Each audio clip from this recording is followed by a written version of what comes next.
What up? It's your boy Jerry the Great, man. This is new. This is my first time doing this, but I'm trying something different. This is just a midweek catch-up, wrap-up, whatever you want to call it, with Jerry the Great. I'm in here by myself, in the studio by myself, holding it down, talking by myself. So this is going to be interesting and fun. But I wanted to do this for a while. I wanted to do this for a couple of reasons. One, I wanted to find a way to turn out new content, new solo content. Two, I wanted to find another way to keep the play cousins and everybody who's a dignified delinquent engaged, involved. I know those Saturday to Saturdays sometimes can be a bit long. And man, I just wanted to be able to deep dive into some topics with y'all, with myself, but with y'all, as y'all are going through your midweek moments.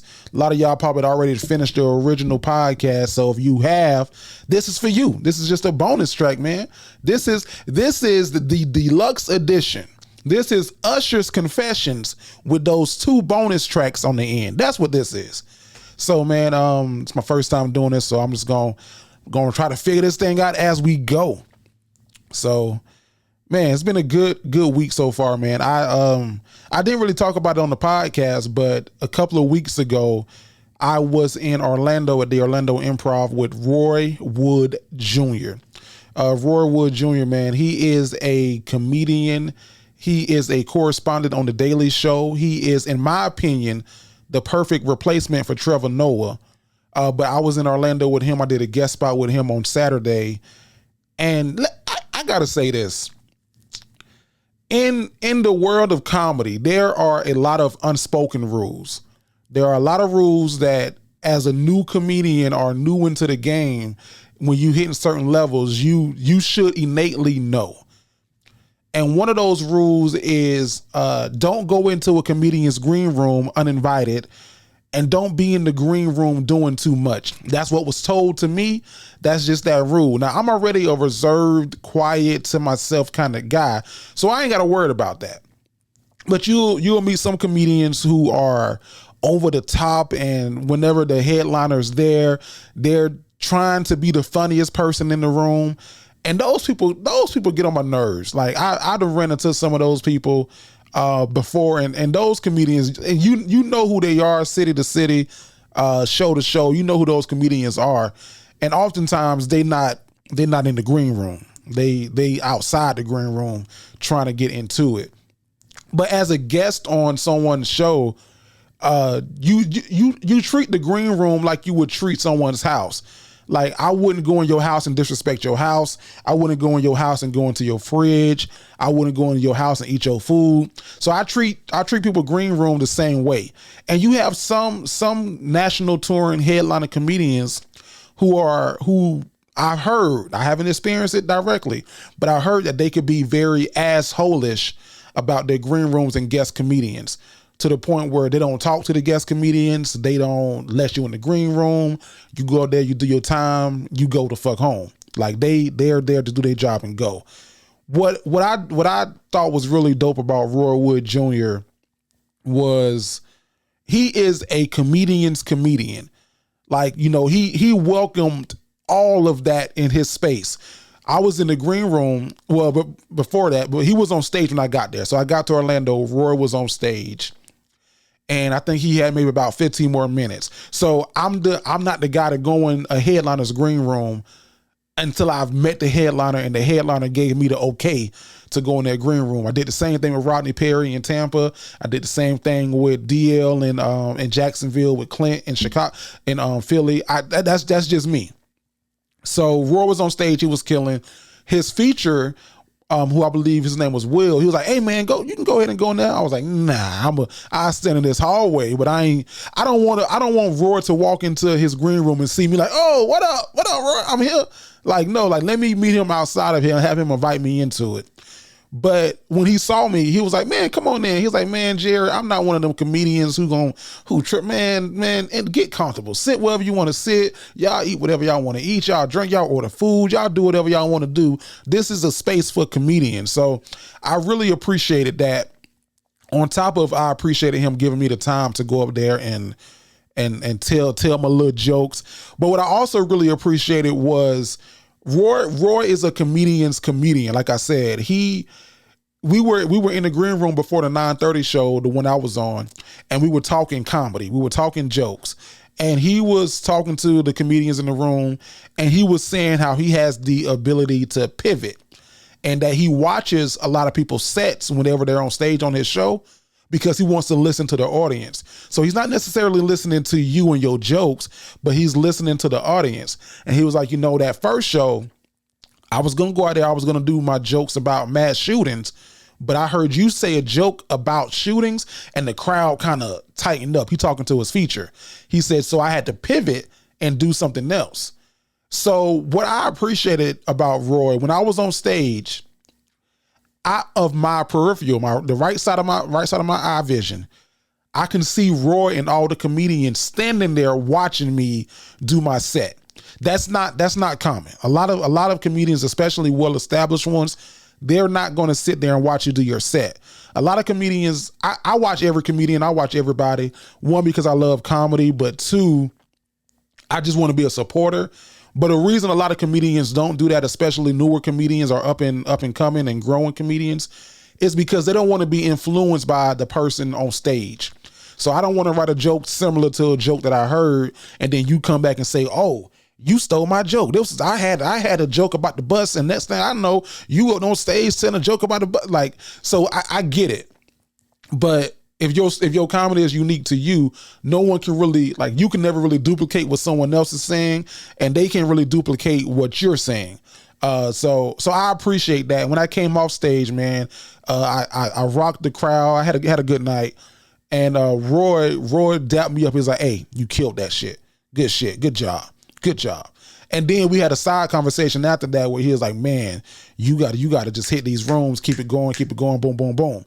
So I appreciated that, because sometimes I'll be needing that little boost of confidence. I think that I'll be the first person to admit that I don't think I self-sabotage, but I do suffer from imposter syndrome. I will be the first person to say that. I know it. I can acknowledge it, but I still battle with it. So it's interesting. Like, you can see your problem. It's like, I'm overweight. I'm heavy set. I know that, but chicken's still good. Like, I still want to eat. Like, you should work to fix this. You should do something different. So I can be the first person to admit that. But it's always good to get that boost, man. Like I said, when I did 3 shows with DL in Jacksonville, and DL is an original king of comedy. Before I did the show, before I went on, I was talking to Clint, who's a comedian. He's out of Philly, but he's on the West Coast right now. He toured with DL for years, and he was like, "Just so you know, DL's not going to watch your show. Like, he's not going to go out there and watch you, but go out there and rip like he is. Like, go out there and do your damn thing." So I kind of anticipated that.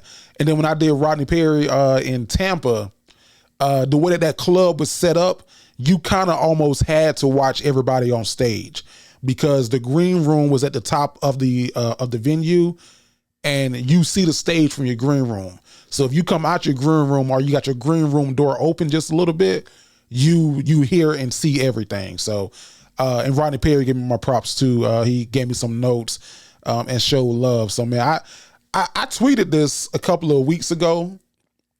And I was just talking about, and Matt Rife. I worked with Matt Rife, and Matt Rife watched my set, and it was the same love. But I tweeted this, and I said, man, I didn't realize how blessed I was in this field, because within the past year, I worked with some juggernauts in the world of comedy, like people who you got to work to get even in their space. I worked with DL and Matt Rife and Rodney and Roy and Clint and many others, and Roy Wood Jr. And man, it's like, that's not a small feat. So I had to acknowledge that. But I was talking to my wife, and me and my wife were having a deep conversation, and we were she was basically saying, all right, so what's next? Like, are you going to hit the road? Are you going to try to, do this full time? And I had to be honest. I said, you know what, wife, where I love comedy, I love the art of stand up. I love being on stage and telling jokes. I love making people laugh. I don't love the comedian's lifestyle. A lot of comedians are the most depressed and saddest people that you will meet, and that's a fact. And a lot of that comes because of the lifestyle that comedians live.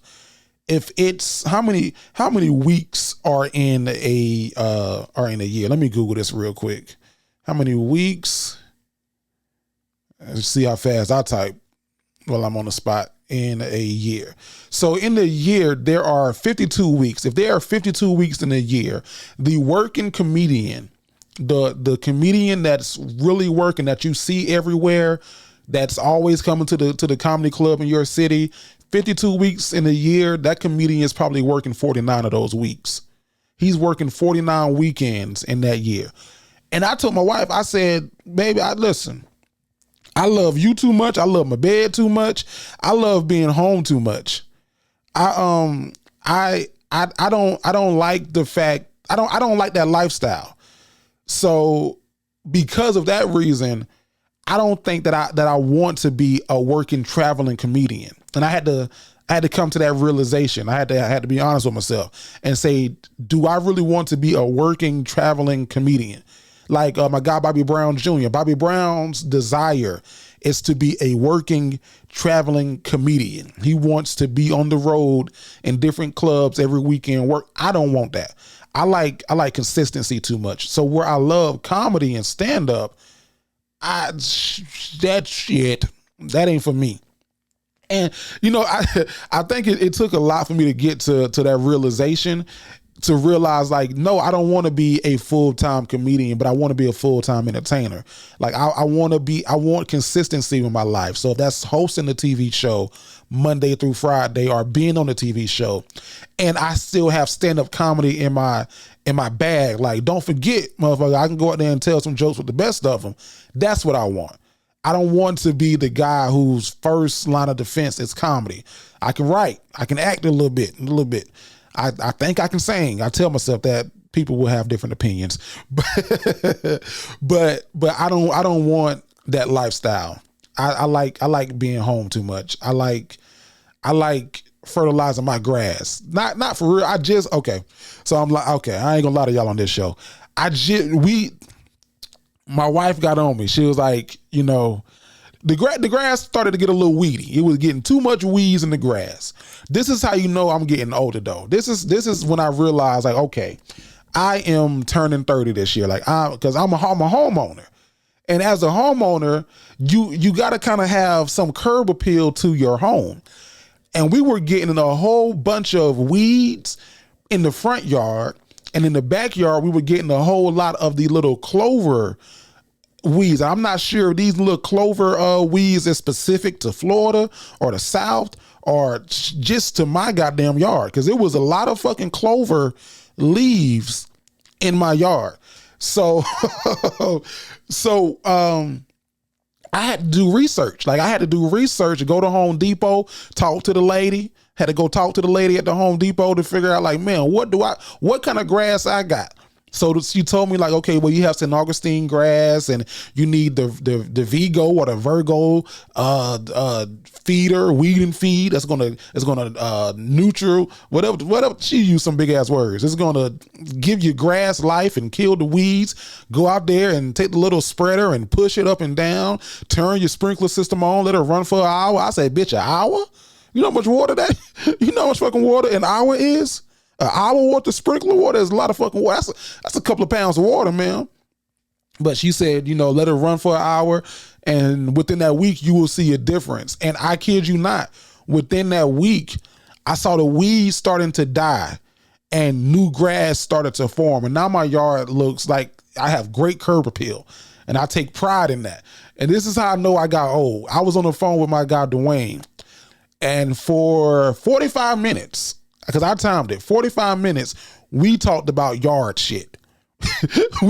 we talked about grass and weeds, and what kind of sprinkler head you using? Well, if you use the one that go back and forth like this, then that ain't the best kind to use. What you want to get you one is that go in a circle, because when it go in that counterclockwise position, then that's gonna hit everything in the yard, and then when the wind blows, it's gonna also spread the water a little bit further. We spent 45 minutes on the phone talking about yards. That's how I know I'm getting older. But no, I really do enjoy being in my space. If I'm being honest, I'm not a people's person. I love people, but I'm also very and I'm sure a lot of people are like this too. It's not just unique to me, but I'm very not standoffish. That's not the word I would use. I wouldn't say I'm standoffish. I would say that I'm very, it takes me a minute to get comfortable around people. Like it takes me, if I enter a room full of people, I'm not the biggest personality. Like I'm the one who's probably the quietest. I'm gonna be nice. I'm gonna speak and be very friendly. But I'm not gonna be the one that openly engages in conversation immediately. Now, if I know you, if I'm entering a room full of people that I know, that I love, that I trust, that's a different conversation. But if I'm entering a new space, then no, I'm not that guy. So I figure I'm going to be honest with myself as I approach this new milestone in life called 30, nigga. So that was one of the conversations I had to have with myself, and I had it with my wife too. And I think that she understood what I was saying, because my wife supports me. I can tell her I'm finna drive this Buick to the moon. She can be like, all right, well, make sure you get some gas from the Shell. They got the cheapest gas. So I think that makes sense. That may be a surprise to people, like, oh, I thought Jerry wanted to be a stand-up comedian. Like, no, I do. I want it in my arsenal, but I don't want it to be the first thing that people think of when they think of, like, I don't want people to put me in the box. Let me say that. I don't want people to be like, oh, Jerry, he's a podcaster. Jerry, he's a comedian. Jerry, he's a whatever. Like, no, like Jerry, he is a very entertaining individual. He's funny. He makes me laugh. I watch his podcast. I saw him do stand-up. I saw him on whatever. That's what I want. I don't want necessarily the individualized box that sometimes you can get caught in. I don't know if that made sense or not, but damn it, I said it. All right. This is just me. It's just Jerry in here talking to y'all. Somebody asked me too, man, we were talking about the writer's strike, and they asked me did I support the writers strike and the actors strike? And I do. I definitely do. I am not SAG. I'm not a SAG actor, and I'm not even a WGA writer, Writers Guild of America. But I definitely do support the writers and the actors. Your favorite actor, someone had to write those words for him or her to say, and for the movie, your favorite movie, someone had to act in it. So you definitely should support the writers and the actors. I know a conversation is going around social media now where they're talking about actors they're being too greedy and they're wanting too much money, especially the ones who are like on television shows, and say your show gets picked up. Insecure just got picked up by Netflix. It's an HBO show, but Netflix is now streaming Insecure. So if you, back in the day before streaming services, when everything was just television, you get paid per episode if you're an actor. You get paid a little bit more if you're an actor producer. You get paid a whole lot more if you're an actor executive producer. And then you get paid if you're a director as well. So let's take a show like, let's just hypothetically say Martin, right? Martin is the lead actor on the show. The title name of the show is Martin. So he's an actor on Martin. He may have gotten a writing credit on Martin. He got executive producer credit, and he may have directed an episode of two of Martin. We just talking hypothetically. For every episode that Martin just acted in, he should get a residual check from that. For every show that he acted in and wrote, he gets a bigger residual check from that. from every show that he acted in, wrote, and directed, a bigger residual check.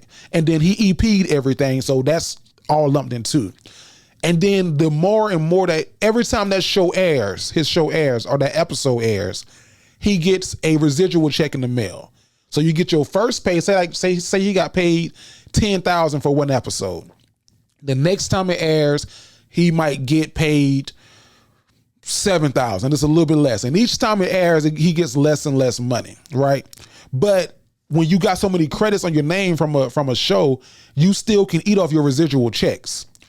What's happening now is streaming services are picking up these TV shows and it's not paying the residual that it should. Because if the show is on a streaming service, you can't really clock the amount of times that it's airing, quote unquote, because people are binge watching these shows, like Insecure now on Netflix, right? So you got to think, man, if you were not even Pam, Tommy, or Gina on Martin, if you were the character, if you were Hustle Man, if you were Tracy Morgan on Martin, and you did spot episodes, you weren't recurring, you were a guest, and you did spot episodes, you probably got paid $2,000. I'm saying $2,000 now, probably was a lot less back then, but you probably got paid $2,000 per episode that you were on. And then when it runs and runs and runs, Tracy Morgan may now get a residual for Martin for like pennies, high key pennies. I'm not even over exaggerating, maybe 7 cents. So people think that a lot of your favorite actors are getting paid these crazy amounts of money, and they're not. Unless you are a star, you're the Zendaya, the Keke Palmer, the Denzel, like you have to be the star, the Meredith Grey, the maybe Shamar Moore on SWAT. You have to be the star to be getting that money where you ain't really got no worries. Hell, Modern Family, I think everybody on that show is making $1 million an episode. Like, that's star power. So when people say that, I'll give you this. I auditioned for a movie called The Tender Bar. It's on Amazon. The movie came out. It was directed by Ben Affleck. I think it was written by him too, or it was based off a book or something. I auditioned for that movie. I got a call back and I got placed on hold.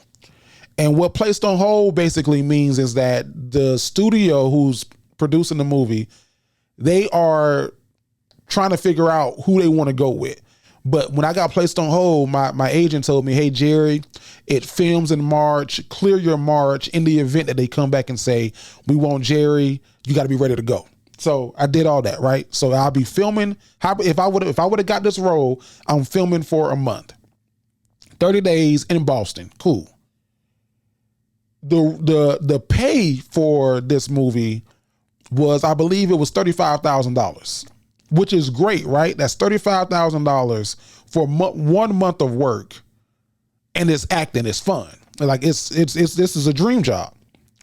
Ultimately, I didn't get it. It went to someone else. He killed the role. It's like I said, it's on Amazon. You can go watch it, Amazon Prime, and that guy booked the role. I went back to my regular job. I never left my job. I stayed making my salary, which was more than the $35,000 that movie was paying. Not much more, but it was more at that time. When the movie came out, I went to the guy's IMDb page who got the role, and I was just researching like him, like seeing what else he was in. What I noticed was that movie was the only film credit he had for that year. That was it. So he booked that movie, which was a big production movie, a big studio behind it. But that's all he booked that year. He maybe did some commercials or something, but his big money for that year came in that one movie, $35,000. And he's not walking home with $35,000. He got to pay his agent between 10 to 15%. My agent takes 12. He got to pay his agent between 10 to 15%. And then he got to pay taxes. So he probably really walked home with $28,000, which in America, if you're making $28,000, you are low key living below the poverty line. So if that's all he booked that year, he has to go get another job. So all actors are saying is pay us a wage that we can live off of. I would have to book 2 or 3 movies in order to live off of that $35,000, right? And then oftentimes you run into a place with studios where they got a non-compete. So all you can do this 1 year is this movie. You can only do 1 movie this year. It's our movie. It's gonna pay you $35,000 and eat off of that. So that's where the strike and everything is coming from. Beyond that, it's the AI piece and not taking actors likeness and using it. Basically, what the NCAA football game had to stop for, where the NIL deals came in, is basically similar to what the actors are saying now with AI and all that good stuff. So do your research on it, man, before you just start talking and tweeting and shit, because it's what they're fighting for is important. And if you love the arts, if you love movies, if you love television shows, support them, man. Support the arts. Support your favorite actors. They out here working and striking. So you got to do what you got to do to have your voice be heard. That's for damn sure. I will say, man, I was talking to one of my line brothers. Well, I saw him tweet it, and then we were in the group chat talking about it for a little bit. There was a video going around where I guess someone had a birthday party, and the bill came out to be $4,600, and she wanted everyone at the party to split the bill. I don't know if this video was real or if this is one of them sketches that people do every couple of months where they try to go viral. I will say this though. I don't think that there's a situation where we as grown as people should be out and the conversation comes up to split the bill in half. Like, I don't care if it's 2 of us. I don't care if it's 10 of us. Like, there's never a situation where I will look at somebody as a grown ass person and say, hey, can you split, let's split this. Let's go 50-50 on this bill, or let's divide this bill evenly amongst 10 people. $4,600 is a lot of fucking money to spend on some food, drinks, whatever they had. And if you over here eating lamb chops and I had a chopped salad, if you eating lamb chops and I had a chopped salad, that's a big different split. If you over here drinking Long Island's and I'm drinking the House Wells, those are 2 different levels of spending. So I've never been a advocate of splitting the bill down the middle. I'm not even an advocate of, hey, you pay for it, I'm a cash app you. In the hell no. Hell no. No, you're not finna. No, you got y'all need to split this bill 16 ways. That's why I love restaurants that have the little QR code thing. You can go in and you can find meal 1. Okay, boom. Okay, I pay for mine. Boom, boom. That's why waiters are important too. Because you get a good waiter, they know how to split it up. Okay, person 1 had the lamb chops, they had 2 Long Islands, and they had the souffle. Boom, there go your portion. Person 2 had the salad, they had a House Well liquor rum, and they also had a souffle. Boom. Person 3, you went crazy. You had you need a waiter that knows how to track that shit perfectly. So when it comes time to pay, I know exactly how much. Tax too. I know exactly how much I'm paying. I don't know. I know people who would be okay with splitting it down the middle. I have friends. I think I've been out, and one of my friends, we were younger. I was a lot younger. One of my friends asked me, he's like, hey, so you want to split this down the middle? Like, no, nigga. Like, no. Like, my meal was $15. Yours was $22. I'm not the best at math, but that's not even to me. Like, those numbers don't make sense. Now, I can see if my meal was $15, yours was $22, and I had a drink that then brought the total up, my total up to match your total, then that's perfectly fine. But we ain't got time to do that much math here at the table. We don't have the time. Split this goddamn thing based off of what you ordered. Split it based off of what you ordered, and let's get the fuck on. I can't do it, man. I don't know. I don't know if that was one of those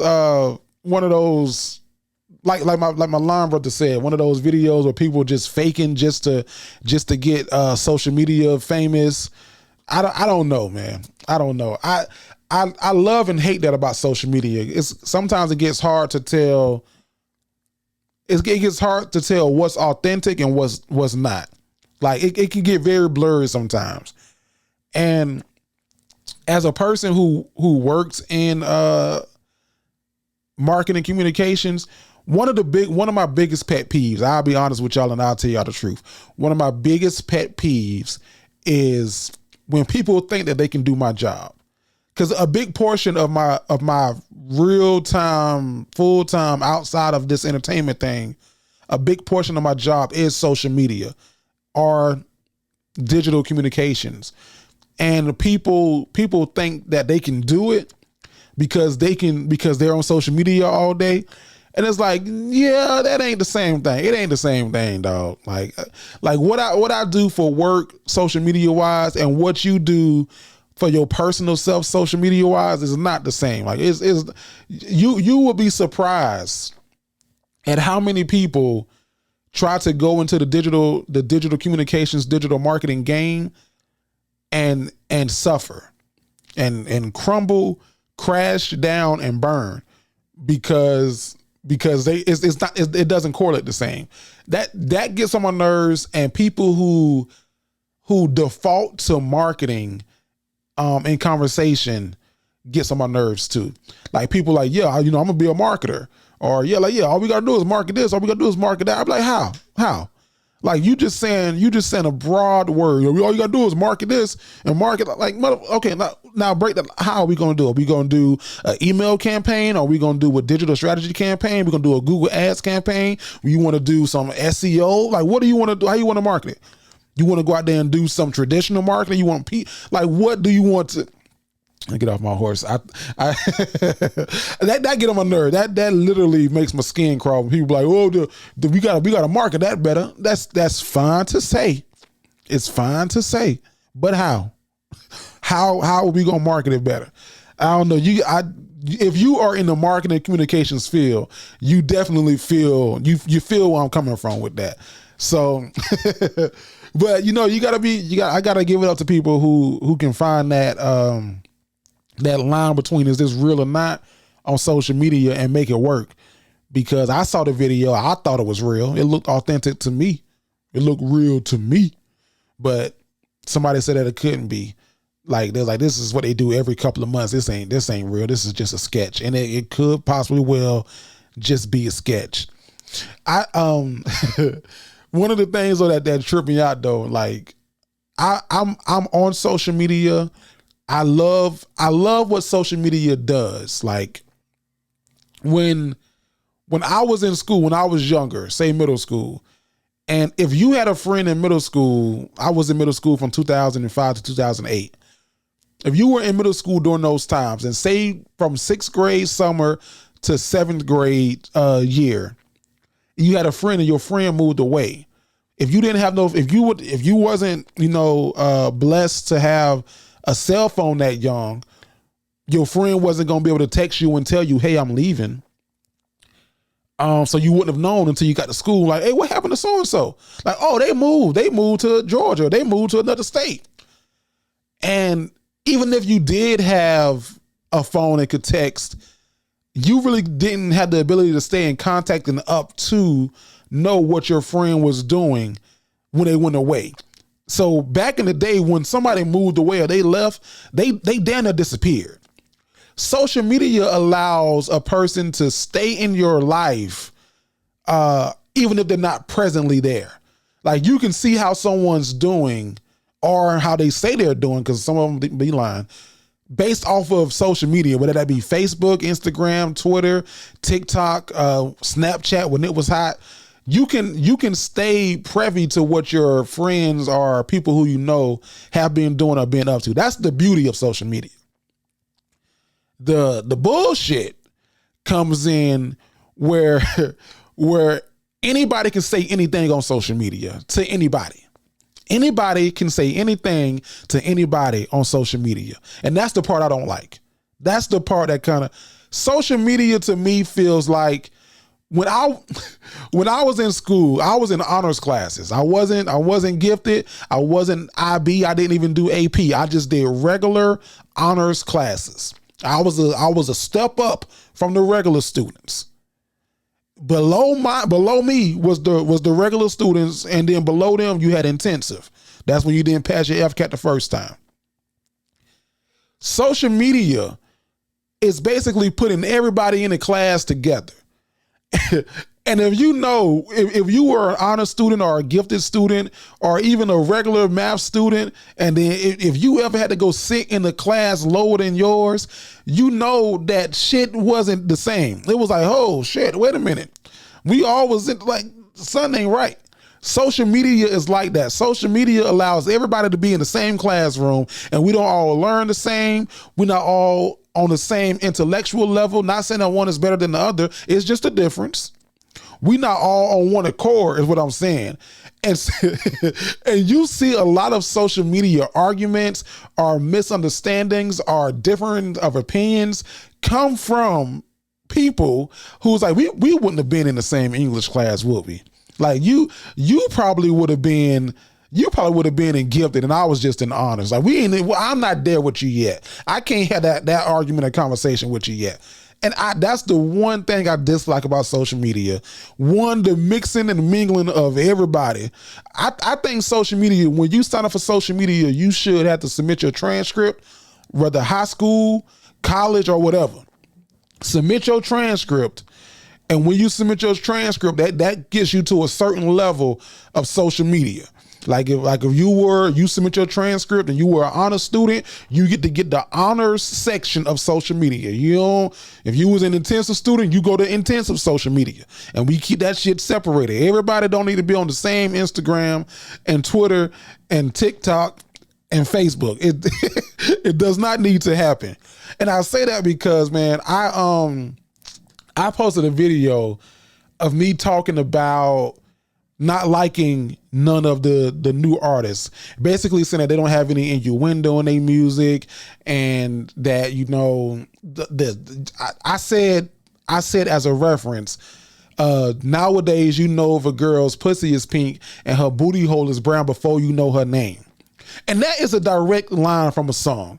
And a lot of people understood that I was just speaking generally. I wasn't really saying like, I can't stand these artists. A lot of people understood like, okay, no, there's a lot of songs that's coming out now aren't that great. There was a better era of music.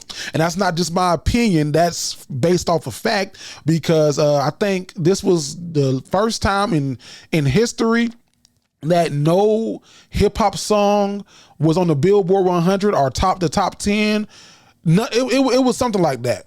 But so what I wasn't saying was baseless. I had base to it. But man, if you go read some of them comments, I'm like, okay, you was definitely in intensive math. Like you push on doors that say pull, don't you? Like, it's okay. And it's like, it's that innate human nature to want to respond and defend yourself. But I always tell people, whenever somebody coming for you on social media, the moment that you respond to it, you open the conversation up. Like, read it, let it go, or don't read it, or turn the comments off, or whatever. But man, like that piece gets me. That piece still gets me to this day. And I still stand by that, though. I still stand by, I like the old school music better, even though there's a video of Millie Jackson going around the goddamn Apollo Theater grabbing men by their dicks. Millie Jackson is on TikTok and Instagram going around. This is probably an old video because she would be in jail if she did that shit today. Going around grabbing men, grown men too, by their dicks. That's what Millie Jackson is doing. So it comes with it, but I just want us to be smarter as a people. And if we can't be smarter as a people, let's separate this shit based off of transcripts. Put me with people who I'm in this. Now, we ain't gonna always agree on everything, but I can at least know they passed their FCAT the first time, or they passed whatever the state standardized test was. They passed that shit the first time. They wasn't in intensive. They wasn't in ramp up. They wasn't in none of that. We are all on one accord. I think it's just too many accords right now, and not enough Hondas. I don't know. I don't know, man. But before I get up out of here, I was thinking about something, and I don't know. I said I don't even know why this came to me, but I was like, I'll say it.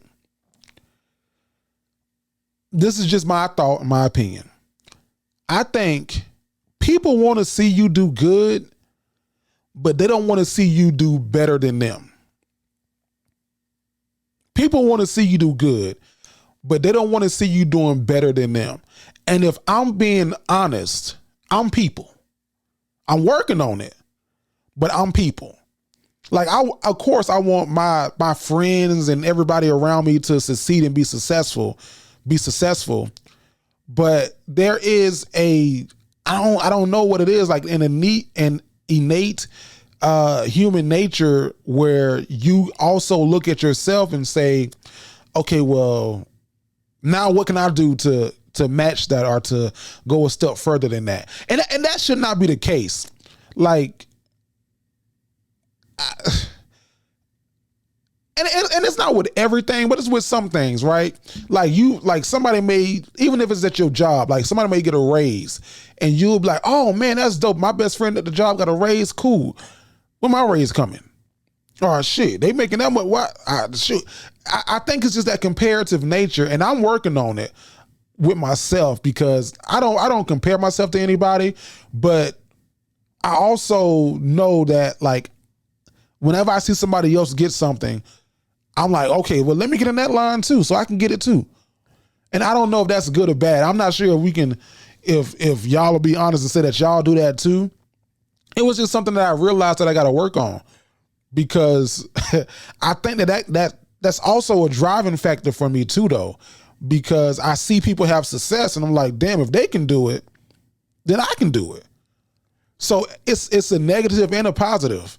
I think that the connotation sways heavy negatively, but there's a positive in that.